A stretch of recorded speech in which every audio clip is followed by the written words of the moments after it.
Nunca vi la cara de la persona que me contrató. Con el tiempo entendí que fue lo único honesto de todo esto. Grabo mi voz para anuncios que nadie escucha con atención. El tren llega con 2 minutos de demora, la farmacia de turno queda a 3 cuadras de la estación, el consultorio atiende hasta las 8. Llevo casi 10 años haciendo esa voz neutra que se supone no debe sonar a nadie en particular, y en algún momento entendí que me daba bien precisamente por eso, porque nunca terminé de sonar del todo a mí mismo. Me llamo Ren.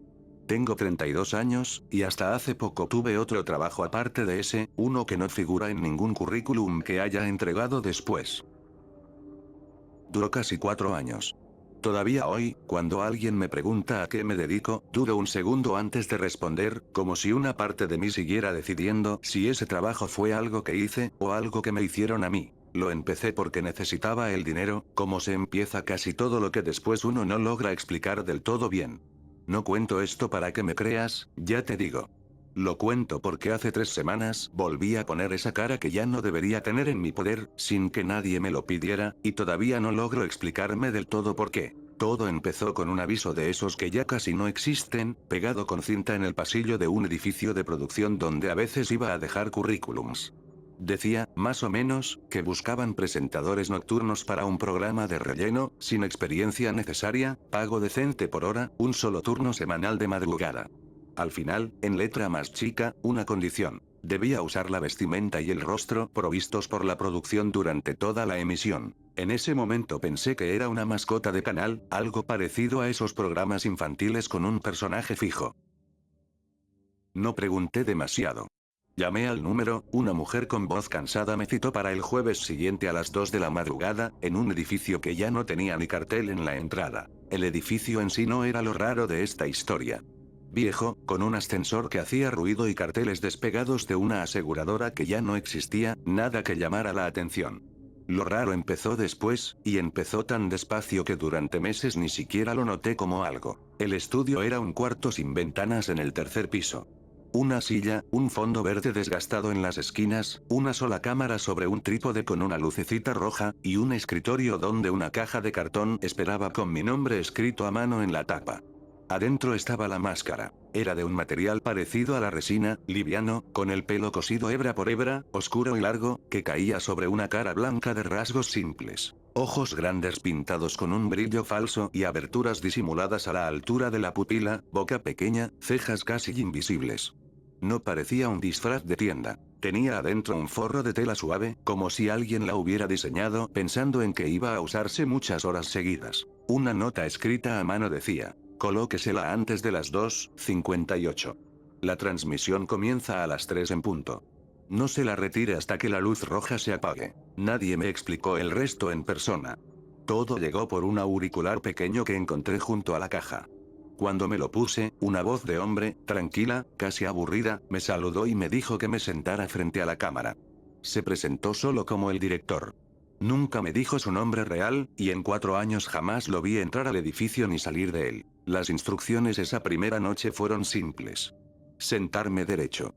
Inclinar apenas la cabeza hacia la izquierda cuando la luz roja parpadeara 2 veces.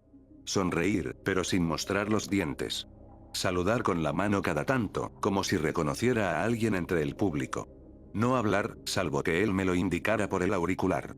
Antes de que empezara a grabar, el director me dijo una sola frase que en ese momento me sonó casi tierna, casi inofensiva, y que con los meses terminó siendo la única instrucción que de verdad importaba. Practica ser linda para los que miran. El programa se llamaba, según la etiqueta pegada en un casete que vi una sola vez sobre el escritorio, Hora de la Muñeca, aunque nunca vi ese nombre en ningún otro lado, ni en guías de programación, ni en internet, ni siquiera mencionado por los pocos técnicos con los que llegué a cruzarme en el edificio. Le pregunté, esa primera madrugada, ¿en qué canal salía esto? Me dio un número de frecuencia que yo ni sabía que seguía existiendo. Le pregunté cuánta gente lo veía. Se quedó en silencio un segundo antes de responder, con ese tono que usaba siempre, como si estuviera leyendo la respuesta de un papel en vez de pensarla. Los medidores de audiencia no registran suscriptores en ese horario, me dijo. Pero el patrocinador exige que se transmita igual. En ese momento me pareció una excentricidad más de la televisión de relleno, el tipo de decisión que toma alguien en una oficina lejos de ahí y que nadie cuestiona porque total, a nadie le importa. Esa noche grabé 40 minutos de nada. Sonreí, incliné la cabeza, saludé a una cámara que probablemente transmitía a una frecuencia muerta. Cuando la luz roja se apagó, me quité la máscara, la guardé en la caja y me fui a mi casa pensando que jamás iba a volver. Volví al jueves siguiente. Y al siguiente. Y al siguiente. Necesitaba el dinero, es cierto, pero también empezó a gustarme algo de esa rutina. 40 minutos donde no tenía que ser nadie en particular. Me ponía la máscara, el director me daba indicaciones mínimas, y por un rato dejaba de ser Ren, el que hace voces de anuncios de farmacia, el que vive solo, el que llama a su madre los domingos y cuelga sintiendo que dijo menos de lo que tenía que decir. Detrás de esa cara blanca no tenía que sostener ninguna expresión que fuera mía. La primera vez que noté algo raro fue en la sexta o séptima grabación, no lo recuerdo con exactitud. El director me pidió, por el auricular, que inclinara la cabeza igual que la inclinaba mi hermana cuando se reía. Me quedé quieto un segundo de más. Yo nunca le había mencionado que tenía una hermana. Ni en la entrevista telefónica, ni en ningún formulario, ni en las pocas conversaciones que habíamos tenido antes de cada grabación. Se lo pregunté, ahí mismo, con la máscara puesta y la cámara todavía grabando. ¿Cómo sabe eso? Hubo un silencio largo, y después su voz, tranquila como siempre, dijo solamente: mantenga la pose, por favor. Faltan 15 segundos para el corte. No insistí. Me dije que probablemente lo había mencionado sin darme cuenta en alguna llamada, que la producción capaz investigaba un poco a la gente antes de contratarla, que no era tan raro. Encontré, sin mucho esfuerzo, una explicación razonable, y con esa explicación seguí yendo los jueves siguientes. Tengo que explicar algo de mi hermana para que lo que sigue tenga sentido, aunque me cueste. Se llamaba Sora. Murió cuando yo tenía 19 años, en un accidente de tránsito que no le voy a dedicar más de una línea porque no es el centro de esta historia. Tenía una manera particular de inclinar la cabeza cuando algo le daba gracia de verdad. Esa risa incontrolable que a veces te agarra en el peor momento posible, en un funeral, en una reunión seria. Inclinaba la cabeza hacia la izquierda y se tapaba la boca con el dorso de la mano. Nadie fuera de mi familia tenía forma de conocer ese gesto con esa precisión. El director lo describió exactamente así, la segunda vez que lo mencionó, unas semanas después. Inclinación hacia la izquierda, mano cerca de la boca. Esa noche no le pregunté nada. Simplemente lo hice. Incliné la cabeza como me pedía, tapándome la boca con la mano detrás de la máscara, y sentí un frío muy concreto subiéndome desde el estómago. Durante un tiempo me convencí de que existía una explicación aburrida para todo esto. Capaz mi madre había hablado con alguien de la productora en alguna llamada que yo desconocía. Capaz había un formulario médico o psicológico que pedían antes de contratar presentadores de programas nocturnos, algo que investigara antecedentes familiares, y yo simplemente no lo recordaba haber firmado. Uno puede sostener una explicación así durante bastante tiempo si de verdad quiere seguir yendo los jueves. Y yo quería. Lo que rompió esa comodidad no fue otra mención a mi hermana. Fue algo mucho más chico. Una noche, mientras esperaba la señal para empezar, miré el monitor de control que estaba apoyado contra la pared, el que mostraba en pequeño lo que la cámara estaba grabando en ese momento. Me vi a mí mismo con la máscara puesta, quieto, esperando. Por un instante me pareció que mi reflejo en el monitor se movía con un retraso raro, como si la imagen tardara un poco de más en seguirme. Me quedé mirando eso más tiempo del que debería. Parpadeé de nuevo, despacio, tratando de confirmarlo. No volví a notar nada. Pude haberlo imaginado, cansado como estaba a esa hora, pero fue lo suficiente como para que empezara a mirar todo lo demás con otros ojos. Esa fue la noche en que empecé a buscar. No tenía muy claro qué estaba buscando, solo que necesitaba encontrar a alguien más que hubiera hecho ese mismo trabajo antes que yo. La productora no tenía página web, ni redes, ni ningún registro que yo pudiera rastrear con un nombre real. Lo único que tenía era el nombre del programa, escrito a mano en un casete que probablemente ya no existía, y la frecuencia UF que el director me había dado esa primera noche. Encontré, después de semanas revisando foros viejos de coleccionistas de grabaciones de televisión de esos que archivan curiosidades de canales locales de los 90, una sola mención. Un usuario preguntaba, hacía casi 8 años, si alguien recordaba un programa nocturno en esa misma frecuencia, con una presentadora enmascarada que practicaba gestos como si estuviera aprendiendo a ser otra persona. Nadie le había respondido con información útil, salvo un comentario de otro usuario que decía simplemente: yo trabajé ahí 2 años. No lo busques. Cuando encuentran lo que necesitan, dejan de llamarte, y eso es lo mejor que te puede pasar. Le escribí un mensaje privado. No sabía muy bien qué preguntarle exactamente, así que le pregunté lo más simple. ¿Qué significaba encontrar lo que necesitan? Tardó casi 10 días en responder. Cuando lo hizo, fue breve, con esa clase de economía de palabras de alguien que prefiere no recordar del todo lo que está contando. Me dijo que a él, durante meses, el director le pedía que imitara la forma de hablar de un compañero de trabajo que había fallecido poco antes de que empezara el programa. Me dijo que un día, sin explicación, la producción le avisó que ya no necesitaban más sus servicios.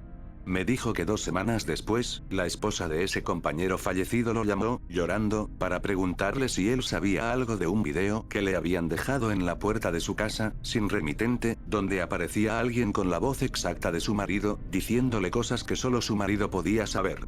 Nunca le respondí a esa esposa qué era ese video, escribió. Porque no lo sé. Y porque una parte de mí no quiere saberlo. Debería haber dejado de ir después de leer eso. No lo hice. Fui el jueves siguiente, y el de después, cada vez más atento a las correcciones que el director me daba por el auricular, anotando cada una en un cuaderno que guardaba en el bolsillo interno de mi chaqueta. Inclinación de cabeza. Forma de reírse. Una vez me pidió que dejara la mano quieta sobre la rodilla como hacía ella cuando estaba nerviosa antes de un examen. Sora se ponía nerviosa así antes de cada examen, desde el secundario. Yo tenía 19 años cuando murió y hacía 13 que no se lo contaba a nadie con ese nivel de detalle, ni siquiera a mis padres, que preferían no hablar del tema. Lo que no anoté en ese cuaderno, porque no supe cómo, fue el momento exacto en que esos gestos dejaron de quedarse adentro del estudio. Fue en una cena con mi madre, un domingo cualquiera, meses después de empezar. Conté una anécdota sin importancia sobre un cliente insoportable de la productora, y en algún punto de la historia me reí de una forma que sentí completamente ajena, como si otra persona se hubiera reído por mí un segundo antes de que yo decidiera hacerlo. Mi madre se quedó mirándome con el tenedor a mitad de camino hacia la boca. No dijo nada. Siguió comiendo. Pero esa noche, cuando me estaba yendo, me abrazó más tiempo del habitual y me preguntó, sin ninguna razón aparente, si estaba durmiendo bien. Le dije que sí. No le pregunté por qué preguntaba. En el trabajo empezó a pasar algo parecido, aunque tardé más en notarlo porque ahí nadie me conocía lo suficiente como para extrañarse. Grababa la voz de un anuncio de una inmobiliaria, una toma cualquiera, y el ingeniero de sonido, un tipo con el que llevaba años trabajando sin cruzar más de 2 frases por turno, me paró a mitad de una oración para decirme que repitiera esa última parte con menos dulzura. Le pregunté qué quería decir. Se rió, incómodo, y dijo que no sabía explicarlo, que sonaba como si estuviera tratando de convencer a alguien de algo en vez de simplemente leer un texto. Grabé la toma de nuevo. Me costó volver a sonar como sonaba siempre. Empecé, sin decírselo a nadie, a hacer pequeñas pruebas conmigo mismo.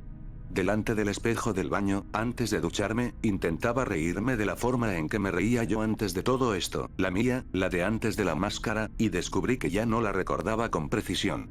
Podía reconstruir la risa de Sora gesto por gesto, cuadro por cuadro, como si tuviera un video guardado en algún lugar de la cabeza. La mía, en cambio, se había vuelto borrosa, genérica, una risa que podría haber sido de cualquiera.